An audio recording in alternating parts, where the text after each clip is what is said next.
Hi, my name is Keenan Cortez. I serve as Mayor of Joplin, and this is your monthly community update. Hopefully, you already know April 7th will be a municipal election.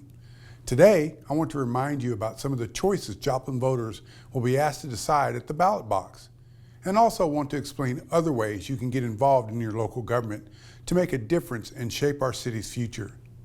Before I dive in, I encourage you to sign up for The Citizen, our monthly email newsletter. Just scan the QR code on the screen or follow the link in the description of this video to subscribe today. It is a great way to stay in the loop about city projects, upcoming events, and the services your local government offers. If you're passionate about your community and want to help make Joplin stronger and better, there are lots of opportunities to get involved. I encourage you to choose to be an active citizen. Local democracy works best with lots of citizen engagement. From voting in local elections, to running for public office, to applying for a job in public service. You can volunteer to serve on a board or commission, or just show up for public meetings, respond to surveys, and contact your elected officials to make your voice heard. On April 7th, Joplin residents will vote to fill 5 of the 9 seats on the Joplin City Council. I encourage you to visit joplinmo.org/elections to see the names of the candidates. And I encourage you to seek out information about the candidates so you can make an informed decision. The council members serve 4-year terms and will vote among themselves to determine which council member will serve as mayor for the next 2 years. On Election Day, Joplin residents will also decide Proposition Police and Fire, which, if approved by voters, would continue the existing half-cent sales tax, which is currently funding the police and fire pensions. The pension fund is expected to be fully funded, meeting its obligation sometime in 2027. If Prop Police and Fire is approved, it would not increase taxes, but renew the current tax rate, with funding dedicated to meeting other needs of the police and fire departments.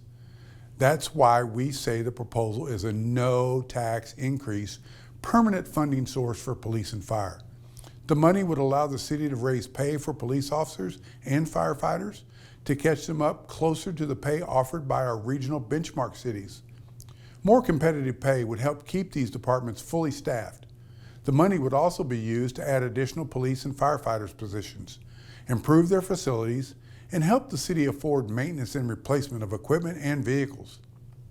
You can learn more about this issue at joplinmo.org/Prop Police Fire. If you want to run as a candidate in the next council election, to be held in April of 2028, you should visit joplinmo.org/elections and review the election guidelines booklet to learn about eligibility and candidate filing, requirements, and deadlines. If you don't want to wait for the next election to get more involved, and I hope you don't want to wait that long, you should consider volunteering to serve on a city board or commission. Just visit the Boards and Commissions page on our website, found under the Government tab. There's an online form you can fill out to apply. If you want to dedicate your career to work that matters, I encourage you to consider applying for a job on the city staff. With over 15 departments and divisions, we're always looking for a variety of skills, but the mission is always the same: serving your neighbors and making Joplin a little better every day. It's work you can be proud of, with stability and strong benefits. Again, you can visit joplinmo.org/jobs to see current openings and apply online. If you're not looking for a city job or can't commit much time to a volunteer role, we still encourage you to show up to public meetings, speak up during public hearings, contact your council members, or even just complete surveys when they're sent around to gather input. Reading news and paying attention to city issues and factual updates will also help inform your opinions or lead you to questions worth asking. You know, in 2020, we conducted a city manager's listening tour, and your input shaped the strategic priorities and action plans which the city has pursued over the last several years. The successes and improvements we have seen are the direct result of goals set by the council using citizen input about the future you wanted us to strive towards. In fact, your input led to council setting public safety as a top priority for the city, which led to the decision to give voters a choice on Proposition Police and Fire. Take that as evidence that your voice and effort does make a difference, and city leaders are committed to transparency and open dialogue. Now, making your voice heard doesn't always mean you will sway the outcome of a city council decision to go your way, but you might be surprised how public input helps us consider future changes.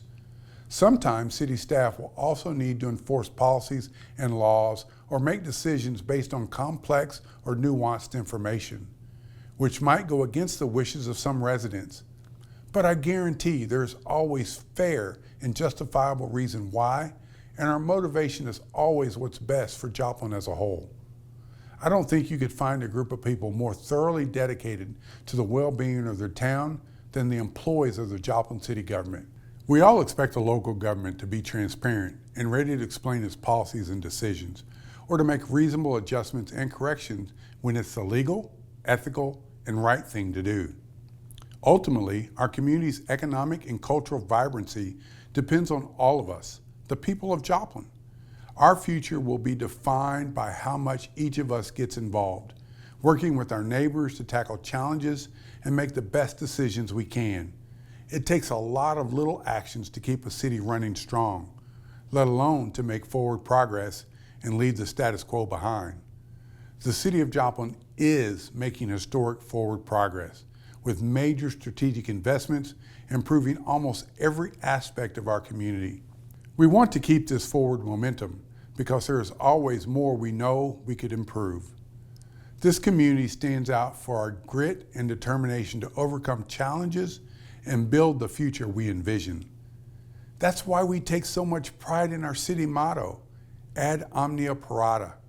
It's Latin and it means, together, we're ready for anything. So thank you for doing whatever you are doing to build and strengthen our community. Thank you for showing up, rolling up your sleeves, and putting in the work. And thank you in advance for voting on April the 7th. And if you want to make more of a difference, I hope you'll consider the options available. Find just one you can commit to, whichever fits your life stage, and follow through to serve your neighbors and write Joplin's next chapter. Thank you for staying informed and engaged in your local government. If you appreciate these updates, please like and subscribe to our YouTube channel and follow us on Facebook and LinkedIn for the latest news.